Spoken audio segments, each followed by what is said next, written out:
ఓం సాయిరాం. బాబా భక్తులందరికీ కూడా నమస్కారం అండి. అందరూ కూడా సుఖంగా సంతోషంగా ఎప్పుడూ కూడా ఆనందంగా ఉండాలి అని చెప్పి ఆ బాబాగారి తరపున నేను కూడా మనస్ఫూర్తిగా కోరుకుంటున్నాను. ఈరోజు బాబాగారు అందించే సందేశం ఏంటి అంటే కనుక, తల్లి, షిరిడీ నుండి వచ్చిన సందేశం వినకుంటే గోహత్య చేసినంత పాపం అని చెప్పి ఎందుకు మాట్లాడానో నువ్వు వీడియోని ఎక్కడా కూడా స్కిప్ చేయకుండా చివరి వరకు చూడు. అప్పుడే పూర్తిగా నీకు తెలుస్తుంది. వీడియోలోకి వెళ్ళే ముందు చాలామంది కూడా చెప్పుకోలేనటువంటి సమస్యలతోటి సతమతమైపోతూ వాటిని ఎలా తీర్చుకోవాలో తెలియక ఇబ్బంది పడిపోతూ ఉంటున్నారు. అటువంటి వారి కోసం శ్రీ షిరిడీ సాయిబాబా ఆశీస్సులతో జ్యోతిష్యం చెప్పబడును గురూజీ శివరామరాజు గారు. Phone number 9959422552. మీరు ఇప్పటి వరకు ఎన్నో చోట్ల జ్యోతిష్యం చెప్పించుకొని మీరు ఆశించిన మార్పులు మీ జీవితాల్లో జరగలేదని చెప్పి బాధపడి ఉంటారు. కానీ ఇక్కడ అస్సలు అలా జరగదండి. మీ సమస్యలు ఏవైతే ఉన్నాయో, ప్రేమ, పెళ్లి, ఉద్యోగం, రాజకీయం, సంతానం లేక ఇబ్బంది పడుతున్నా, భార్యాభర్తల మధ్య గొడవలున్నా, అప్పుల సమస్యలున్నా, శత్రువుల సమస్యలున్నా, అవేంటో గురువుగారికి వివరించి చెప్పినట్లయితే వాటికి తగిన పూజలు చేసి గురువుగారు మీకు రోజులలోనే పరిష్కారాన్ని చూపిస్తారు. గురువుగారు చెప్పింది చెప్పినట్లుగా 100కు 1000% జరుగుతుంది. నమ్మకంతో స్క్రీన్ మీద కనిపిస్తున్నటువంటి నెంబర్కి కాంటాక్ట్ అవ్వండి. భార్యాభర్తల మధ్య వశీకరణ, స్త్రీ మరియు పురుషుల మధ్య వశీకరణ కూడా 100% జరపబడును. ఎటువంటి సంతాన సమస్యలకైనా కానీ గురువుగారి దగ్గర చక్కటి పరిష్కారం అనేది దొరుకుతుందండి. మాకున్నటువంటి ఎన్నో రకాలైన సమస్యలను గురువుగారు రోజులలోనే పరిష్కరించారు. అలాగే మీ జీవితాల్లో కూడా సంతోషాలు, ఆనందాలు, అదృష్టాలు రావాలి అంటే వెంటనే స్క్రీన్ మీద కనిపిస్తున్నటువంటి నెంబర్కి కాంటాక్ట్ అవ్వండి. ఇక ఆలస్యం చేయకుండా మనం బాబాగారి యొక్క సందేశం ఏంటో తెలుసుకుందాం. తల్లి, నీ కోసం ఈరోజు నేను షిరిడీ నుంచి ఒక సందేశాన్ని తీసుకొని వచ్చాను. ఈరోజు నేను చెప్పే ఈ సందేశం నువ్వు కూచా తప్పకుండా పాటించాలి. ఎందుకు ఈ మాట చెప్పాను అని ఒక్కసారి నువ్వు జాగ్రత్తగా ఆలకించి ఆ మాటను అర్థం చేసుకొని దానికి తగ్గట్లుగా వేసే అడుగును వెయ్యాలి. అప్పుడే నీ జీవితం సంతోషాల మార్గంలో పయనిస్తుంది. బిడ్డ, ఎప్పుడూ కూడా నువ్వు ఏదో కోల్పోయినట్లుగా ఎందుకు ఉంటున్నావు? నీ జీవిత భాగస్వామి నిన్ను అర్థం చేసుకోవడం లేదు అని చెప్పి ఎందుకు బాధపడుతున్నావు? నీకు వచ్చిన అనారోగ్య సమస్యల గురించి ఎందుకు తీవ్రంగా ఆలోచిస్తున్నావు? అదేవిధంగా ఎదుటివారు నిన్ను పట్టించుకోవడం లేదు అని చెప్పి వారి మీద నీ దృష్టి ఎందుకు వెళ్తుంది?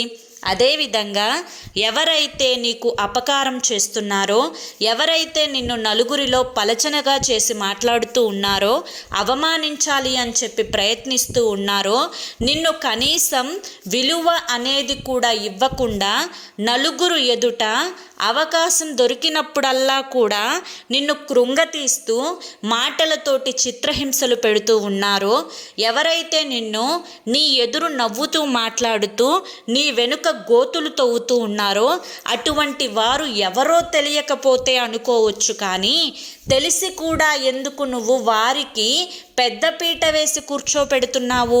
అలాగే నీ జీవితం ఏ మార్గంలో పయనిస్తుందో అర్థం చేసుకునేటువంటి తెలివితేటలు ఉన్నప్పటికీ కూడాను జీవితాన్ని తప్పుడు మార్గంలో పయనించేటట్లుగా నీ చేతులతోటి నువ్వే ఎందుకు బాట గీసుకుంటున్నావు? ఇవన్నీ కూడా ప్రశ్నలు. నేను నిన్ను ప్రశ్నించడం కాదు తల్లి, ఒక్కసారి నిన్ను నువ్వు ప్రశ్నించుకో. ఒకటి, నువ్వు ఎవరి కోసమో పుట్టలేదు. 10 నెలలు నీ కన్న తల్లి నిన్ను కడుపున మోసి నిన్ను కడుపారా కని అల్లారు ముద్దుగా పెంచుకొని నిన్ను ఈ రోజున ఈ స్థాయిలో నిలబెట్టింది నువ్వు 10 మంది గురించి ఆలోచిస్తావు అని కాదు, 10 మంది అనే మాటలకు ఏడుస్తూ కూర్చుంటావు అని కాదు. నువ్వు భయపడుతూ ఉంటే ఈ సమాజం నిన్ను భయపడేలా చేస్తుంది. అదే ఒక్కసారి ధైర్యంగా ఎదురు తిరిగి ఎదుటివారు చెప్పే వాటికి సరైన సమాధానం చెప్పడం నేర్చుకో. అప్పుడే ఈ యొక్క సమాజం నీకు విలువనిస్తుంది. ఎవరు ఏమనుకుంటారో, ఇది మాట్లాడితే తప్పవుతుందేమో, నన్ను మంచిది అనుకోరేమో అని ఈ మాటలు తీసి పక్కన పెట్టు. నువ్వు తెలివిగా ఉన్నంతసేపు జనాలకి నువ్వు నచ్చకపోవచ్చు, కానీ జనాలకి నువ్వు నచ్చడం లేదు అని చెప్పి నీ తెలివితేటలు పక్కన పెట్టి బురద వైపు అడుగు వేసే ప్రయత్నాలు నువ్వు చేయవద్దు తల్లి. ఎందుకంటే ఈ సమాజం ఎక్కడ అవకాశం దొరికినా, ఎక్కడ చిన్న లోటుపాటులు దొరికినా తొక్కి పడేసేయాలి అని చెప్పి చూస్తూనే ఉంటుంది. కాబట్టి ఈ యొక్క సమాజం అనేది నువ్వు ఎలా ఉంటే విలువనిస్తుంది, ఏ మార్గంలో అడుగు వేస్తే విలువనిస్తుంది అని తెలుసుకొని దానికి తగ్గట్లుగా నీ యొక్క అడుగు జాడలు అనేవి మార్చుకునే ప్రయత్నం చెయ్యి. నీకు విలువ ఇవ్వని వారికి నువ్వు ఇవ్వొద్దు. అదేవిధంగా నిన్ను చిన్నచూపు చూసే వారి దగ్గరికి నువ్వు వెళ్ళొద్దు. వారు ఎన్ని మాటలు అనుకున్నా కానీ ఈ చెవితో విని ఆ చెవితో పక్కకు నెట్టేసేయి. నీ జీవితం, నీ కుటుంబం, నీ యొక్క ఆదాయం, నీ యొక్క భవిష్యత్తు, నీ కాపురం, నీ ఇల్లు, ఇంతవరకు మాత్రమే నువ్వు చూసుకోగలగాలి. అప్పుడే నీ జీవితం అనేది సరైన దారిలోకి వెళ్తుంది. ఇక్కడ ఎవరెవరి గురించో ఆలోచించుకుంటూ మనసుని పాడు చేసుకొని ఇంట్లో వారి మీద ఉండాల్సిన ధ్యాస బయట వారి మీద పెట్టుకొని మనసుని పాడు చేసుకుంటూ ఆరోగ్యాన్ని నిన్ను నువ్వు నాశనం చేసుకుంటూ ఉంటే నిన్ను నువ్వు హత్య చేసుకున్నట్లే కదా లెక్క. ఎవరిచ్చారు నిన్ను నువ్వు హత్య చేసుకునే అవకాశం? తల్లి, ఇది ముమ్మాటికి తప్పే.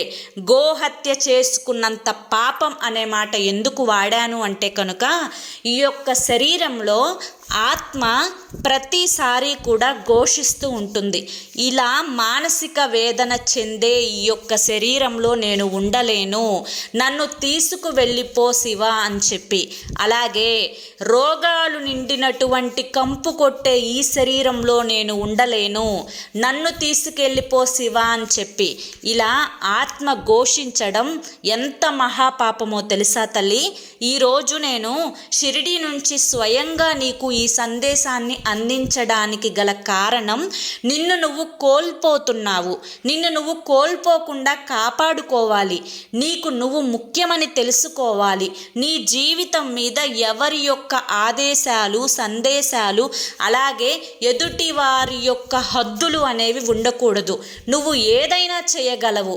ఏది తప్పో ఏది ఒప్పో నిర్ణయించుకునే శక్తి నీలో ఉంది, ఆ తెలివి నీలో ఉంది. కాబట్టి నిన్ను నువ్వు మార్చుకొని సరిదిద్దుకొని తెలివిగా ఉండు అని చెప్పి ఈరోజు బాబాగారు మనకి చాలా చక్కటి సందేశాన్ని అందించారండి. ఈ సందేశాన్ని మనసు పెట్టి అర్థం చేసుకోవాలే కానీ ఈ సందేశంలో ఎంతో గొప్ప ఆంతర్యం ఉంది. ఈ సందేశం మీ అందరికీ కూడా నచ్చింది, అర్థమైంది అని చెప్పి అనుకుంటున్నాను.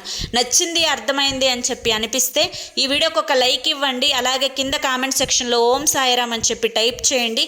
మొదటిసారి మన సాయి పిలుపు ఛానల్లోకి వచ్చినట్లయితే మన ఛానల్ని సబ్స్క్రైబ్ చేసుకుని సపోర్ట్ చేయండి. మరి రేపు మరొక మంచి వీడియోతోటి మళ్ళీ కలుసుకుందాం. అంతవరకు కూడా బాబాగారి యొక్క ఆశీస్సులు మీ మీద, మీ కుటుంబ సభ్యుల మీద ఎల్లకాలం ఉండాలి అని చెప్పి మనస్ఫూర్తిగా కోరుకుంటూ సర్వేజన సుఖినో భవంతు. అలాగే మీరు ఎటువంటి సమస్యలతోటి, కష్టాలతోటి బాధపడుతున్నా కానీ అవి దూరం చేసుకోవడానికి చివరి ప్రయత్నం అనుకోనైనా కానీ స్క్రీన్ మీద కనిపిస్తున్నటువంటి గురువుగారి నెంబర్కి కాంటాక్ట్ అవ్వండి. సమస్యల నుంచి బయటపడి జీవితంలో ఆనందంగా ముందడుగు వేయండి. ఈ యొక్క అవకాశాన్ని వదులుకోకండి. జై సాయిరామ్.